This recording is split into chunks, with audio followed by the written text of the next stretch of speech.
பறவைங்க ஏன் தன்னோட குஞ்சுகளோட கழிவை சாப்பிடுது? பறவைங்க ஏதோ கூடு கட்டி முட்டையிட்டு குஞ்சு பொறிச்சு உணவு கொடுத்து வளர்க்குது அவ்வளோதான் அப்படின்னு நீங்க நினைச்சீங்கன்னா அப்படி இல்லை.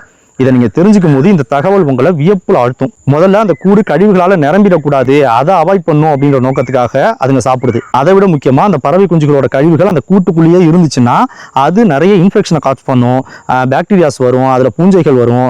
இது அந்த குஞ்சுகளை பாதிக்கும், கிருமி தொத்துக்களை ஏற்படுத்தும். இதை அவாய்ட் பண்றது இன்னொரு காரணம். அப்படி அந்த கழிவுகள் அந்த கூட்டிலேயே விடப்பட்டுச்சுன்னா அதோட மனம், அதோட அந்த நறுமணம் வெளியில போய் மற்ற பிரெடேட்டர்களை ஈர்க்கும், மற்ற வேட்டையாடி உயிரினங்களை ஈர்க்கும். அது குஞ்சுகளை சாப்பிட்ரும், குஞ்சுகளுக்கு அது பேராபத்தா முடியும். இது நிகழக்கூடாது அப்படின்றது இன்னொரு வகை. இதெல்லாம் விட முக்கியமா இதெல்லாம் சும்மா தூக்கி கொண்டு போய் போட்டுடலாம்ல கழிவை, ஏன் அது சாப்பிடுது அப்படின்னு பார்த்தோம்னா பறவை குஞ்சுகள் முட்டையிலேருந்து வெளில வந்து ஒரு சில நாட்களுக்கு அதோட டைஜஸ்டிவ் சிஸ்டம் அது சாப்பிட்ற உணவை முழுசா டைஜஸ்ட் பண்ணாது, முழுசா செரிமானம் அடைய வைக்காத உணவாக தான் வெளில தள்ளும். அப்படின்னா என்ன அர்த்தம்னா அதுல இன்னும் நியூட்ரியன்ஸ், அதுல இன்னும் சத்துக்கள் நிறைய நிறைஞ்சதா தான் இருக்கும்.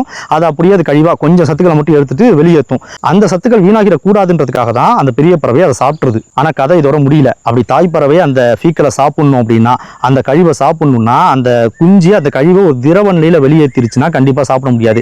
அதனால இந்த குஞ்சுகள் என்ன பண்ணுது தெரியுமா, அதோட வயிற்றுலயே மியூக்கோசல் பேக்னு, அதாவது அந்த சளி போன்ற பொருளாலான ஒரு படலத்தால சூழப்பட்ட ஒரு கழிவா அதை வெளியேற்றுது. ஒரு பையுக்குள்ள அந்த கழிவை வச்சு அதை வெளியேற்றுது. எவ்வளவு பெரிய விஷயம் பார்த்தீங்களா?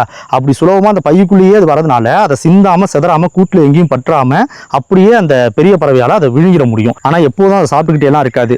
எப்ப அந்த குஞ்சுகள் வளர்ந்து கொஞ்சம் பெருசாயிடுதோ அதுக்கப்புறமா அது வெளியேற்றுற அந்த கழிவு கொஞ்சம் டாக்ஸிக் அதிகமாகிடும், அதாவது நச்சுத்தன்மை அதிகம் உள்ளதாக ஆகிடும். அதோட அதில் நியூட்ரிஷன் வேல்யூவும் ரொம்ப கம்மியாக தான் இருக்கும். பறவைகள் அந்த முட்டையிலிருந்து குஞ்சு வெளியில் வந்த உடனே அதோட டைஜஸ்டிவ் சிஸ்டம் இப்போ அந்த அளவுக்கு ஸ்ட்ராங்காக இருக்காது. அதனால ரொம்ப கடினமான பொருட்களை செரிமானம் அடைய வைக்க முடியாது.